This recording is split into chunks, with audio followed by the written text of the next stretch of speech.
Okay, let's focus on the beginning here. So here, I like it. Boom.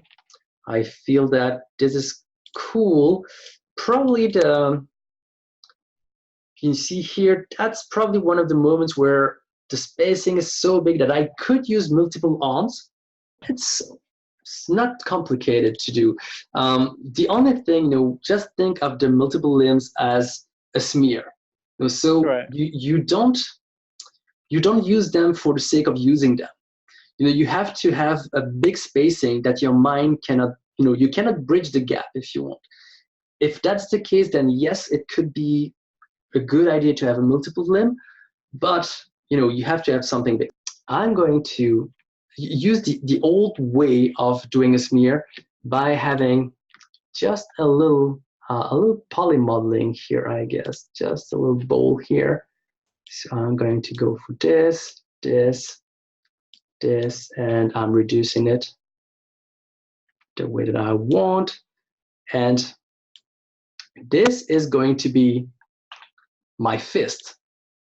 Okay, this is going to be the tracking stuff that I use as my fist. So with that, I'm going to go in there, select this,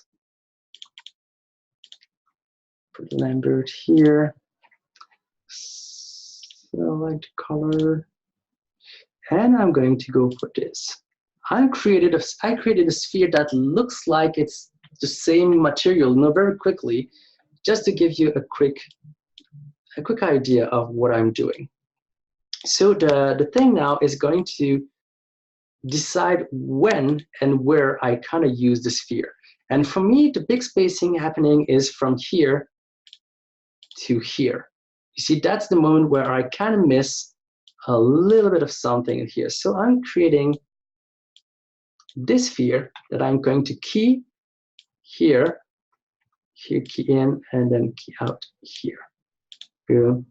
And then key out on the next frame. So you see here, what I'm doing is I'm really just using the sphere as a moment for me to know where I need my second arm. And I'm using the same color just because my brain is going to recreate something out of it.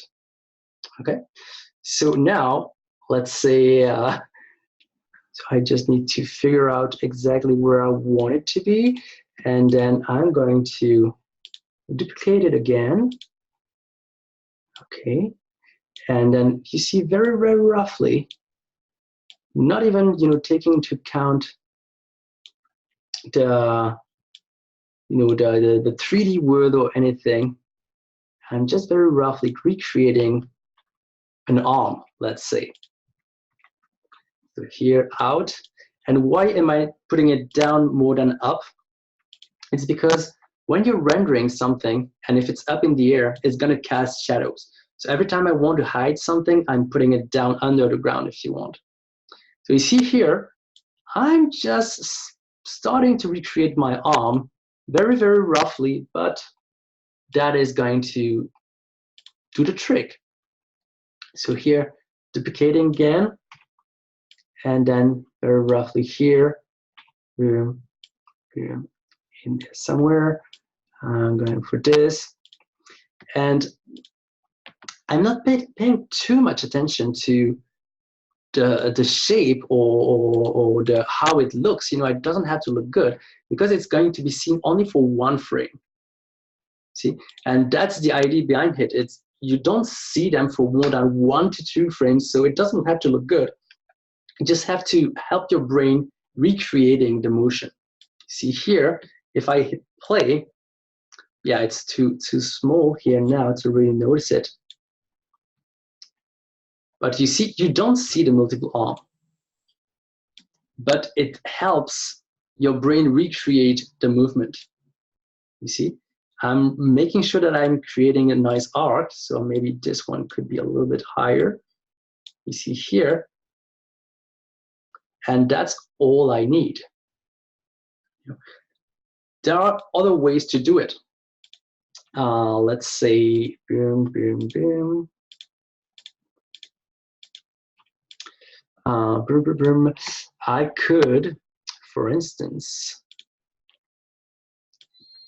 take a little poly here that I would just, you know, place in there somewhere. Taking here, taking here, taking here, and I would shape it the way that I want.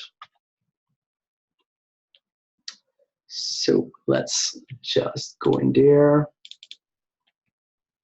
and I'm going to go into self-selection here. I'm going to go versus here.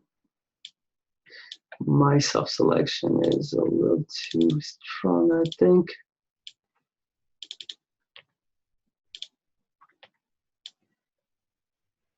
I'm not sure what should be better. Yeah, it's better now. Cool. So you see what I'm doing here now, it's very roughly again, you know, I don't want to go for something too crazy because it's going to be seen for only one frame. But you see where I'm going is I'm kind of creating a little bit of an arc like this, and very roughly here, maybe I can actually go into something even smaller here and starting to go for this. Okay, this is really small.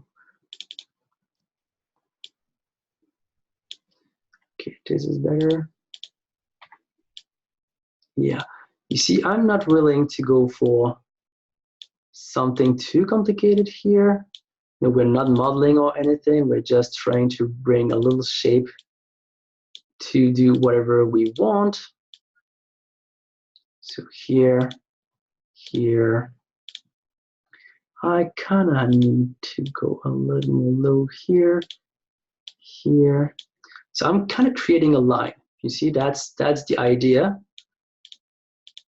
that I will be able to shape a little bit more. Oops.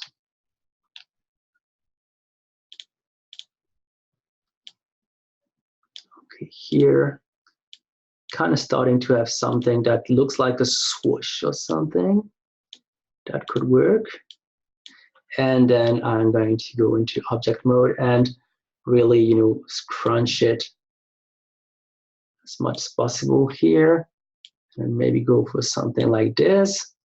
And this could be like a first idea of, you know, I'm creating a little swoosh that could only be visible for one frame too. So you see here, let's go for this, it's gone, it's there, and it's gone again. So let's just play this. You see, the idea behind it is really to show that the motion was fast. And I'm using multiple limb plus the swoosh here, which could work. You know, the swoosh could look better, of course. The important thing is, if you look at what I'm doing, is I'm always respecting the arc. So my multiple limb is on the arc, my swoosh is on the arc. Okay, so if you're going to use this, that's going to be the rule. And now, you see that with the swoosh and the multiple limb, you can see it a little more. But it is, you know, it is a nice little addition to what you can do.